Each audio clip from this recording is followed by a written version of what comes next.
Hello and welcome to the Sport for Business Daily, where we're joined this morning, perhaps from the future, by Sean Higgins. Sean is co-founder of Future Proof Media, a good member of Sport for Business over the last couple of years, but is also the creator of Future Proof Insights, which sounds a little bit like something from science fiction. It's going to be able to tell us exactly how people are going to feel, how people are going to react to the very latest and the very best in marketing campaigns. So you're very welcome to Sport for Business, Sean.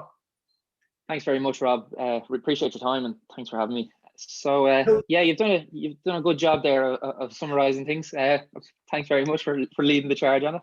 Absolute pleasure. I was having a look at the website and the material that you sent out on the launch, and it looks spectacular. It looks as though it is going to provide the answer that every marketeer and every agency wanted to know is, in terms of, are people going to like what I'm showing them? Give us a little overview as to how it works. Yeah, so essentially what would be labeled as is neuromarketing. So unfortunately, once you put the word neuro before anything, it does scare a lot of people off and it makes them feel a little like this might be a little outside my comfort zone. But I suppose what's behind the whole concept is that people at a kind of a subconscious level are irrational. Despite what we might like to think, we don't make decisions on a rational basis. Not all our decisions are processed down to the nth degree, where we think it through and we make a decision based off of the full logical analysis. So on that basis, we're essentially in autopilot. So all these purchasing decisions, sharing decisions, the impact of recall, it's all driven by emotion. So what we're trying to get at is, tapping into emotion, being able to label emotion and understanding how that drives people towards a desired action, that whether it's a client in terms of an agency or a brand, how that lands for them. So I suppose where it all fits in the overall mix is that, Rob, if I was to ask you how, and we were to watch it, I had a TV ad and we were doing maybe something like a focus group or a survey, and I asked you, how did that ad make you feel? I suppose the first thing you'd probably say is that's a very personal question. And then the next thing you'd probably say is you try and articulate yourself. And what you'd be doing is working on an aggregated basis of your memory to give a summarized response, which it is valuable. It's not to discount or to kind of to detract from traditional market research. But again, you're relying on people's memory, which can be often flawed. Another thing is that it can be quite difficult to articulate what your emotional response is and what the emotions you have is. And I know, personally speaking, it's not something that I do on a daily basis. So that's kind of two challenges with kind of collecting that kind of information. And then the final thing is that, you're not getting everything on a timeline basis. So what we'll be able to do with our platform, the Future Proof Insights platform, is we'll be able to have yourself view a creative, whether that's still image, it could be video, or it could be the UX or the user experience for a platform, web or app based, and guide you through. You'll watch that end to end, and we'll be able to gauge your actual emotional response through a series of biometric tests that range from various things that may be your skin conductivity, which is essentially the perspiration levels in your skin. That would kind of tell your level of arousal essentially, and then combine that with eye tracking. So we have eye tracking technology will fixate on your gaze, identify exactly where you're looking in the creative to understand your engagement rate, as well as what you're actually viewing at that time to trigger that response, as well as some EEG, which people might be familiar with from more of maybe a medical kind of background, to gauge kind of the electrical currents and ongoings in the brain, as well as, we have some other things like, heart rate monitoring from an ECG perspective, and some facial coding, which is quite interesting because it essentially analyzes what your facial response is and the emotions you're triggering from different aggregated facial responses over the course of your exposure to the ad or whatever the creative may be. So it's a little bit of Mad Men meets Grey's Anatomy, really. Tell me, can you actually cut through the different areas of the day, the different times of the day, the different moods that we might be in? I know that if I look at something, at 7 o'clock in the morning, it's with a fairly cold and analytical eye. But if that's 11 o'clock at night, I'm more relaxed. I'm switched off, switched down, whatever. And I'm going to look at something which is targeting my emotions in a very different way. does this factor that out? Is there an emotional baseline that you can reach? So I suppose there's two things to that, in the sense that the test design and the design of the research is the pre-work is crucial. So the idea will be to create as close to a natural situation as possible. So, you know, in an ideal world, if we were designing a Super Bowl ad, big budget type of job, we'd want to create an environment that's as close to the Super Bowl experience as possible. So maybe this year you'd be testing people in their home environment, or a basis that reflects that. Whereas if maybe your typical year, people maybe watch that in a public setting, you want to make sure that your creative or your ad is researching that. So that's kind of one aspect. But in another aspect, the platform allows for some threshold and some kind of benchmarking, where we'll be able to baseline and whittle out maybe some noise in the data that might be caused by, you know, the external environment, or you never know what's going on. But that's not to say everything's perfect. All the research and all the findings needs to be, you know, talked through, and God knows what could happen, what could be going on in someone's day.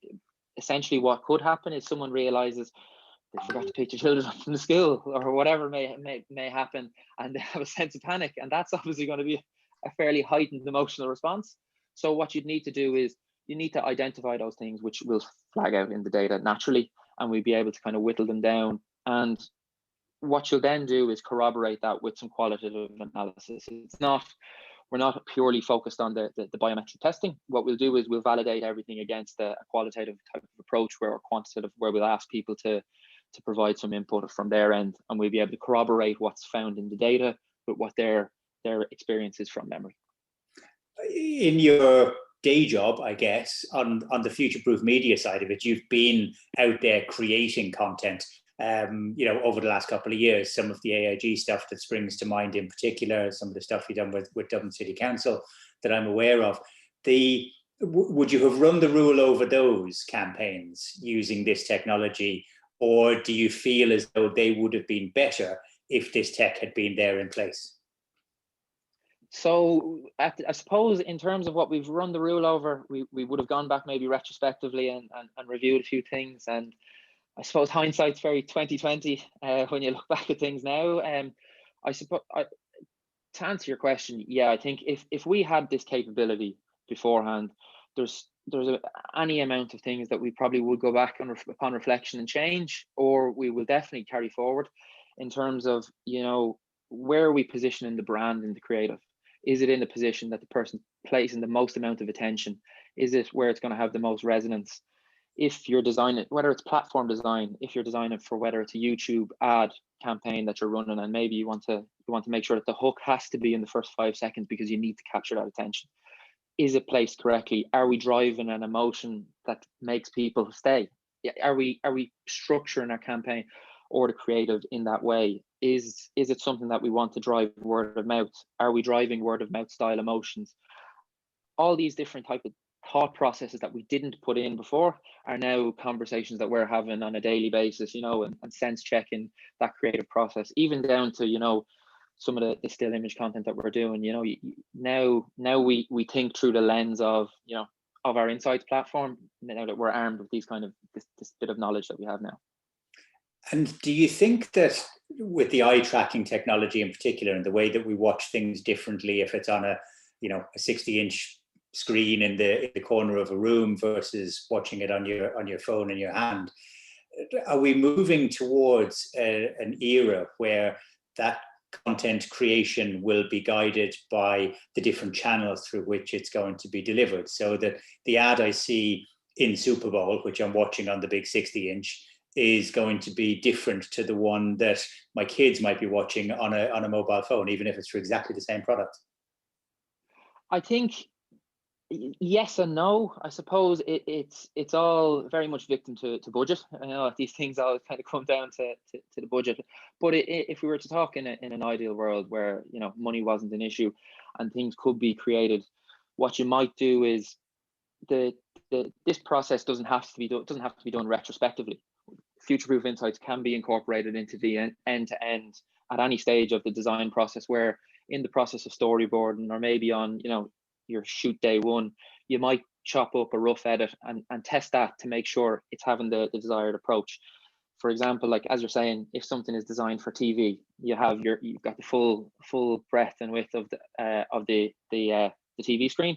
Whereas if you're on your phone, you have to switch to the 9:16, and then what are you chopping off on the sides if you only produce in one format? Is there sensory overload if you're trying to condense too much into that screen? So I think this is going to really change the landscape for brands, and that's the idea here, is to make things better and make sure that maybe decisions need to be made on the fly. There might be too much, and it's about putting the most value and driving the right emotions. You know, you can trigger any sort of emotions, but it's about triggering the right ones with the right inputs that leave the right impression. And it's all about leaving the right impression and designing things that make the customer or the consumer's life better. Because, you know, if it's not an enhancer for the consumer, then it's what's the point in putting it out there? You're almost, you know, it's almost a badging exercise, or, you know, a small bit of an ego trip then, if you're not really trying to drive value for your consumers. You've harnessed the technology, you've created this, you know, this product as such. Is it for other agencies to use? Are you reaching out directly to brands? Does it have a space within the within the sporting world for some of the content that we're creating in order to actually really sort of tap into people's emotions? Yeah, absolutely. So I suppose the primary market here and the people who stand out most would be from an agency perspective.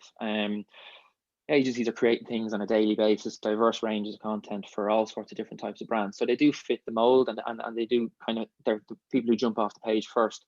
But brands as well, we can analyze, do brand tracking, you know, brand sentiment analysis, all these sort of things, whether it's on your physical packaging or physical branding, or an exposure to just to understand the emotional reaction of your exposure to the branding, as well as as I've said, you know, their web interfaces or any platforms that they've designed.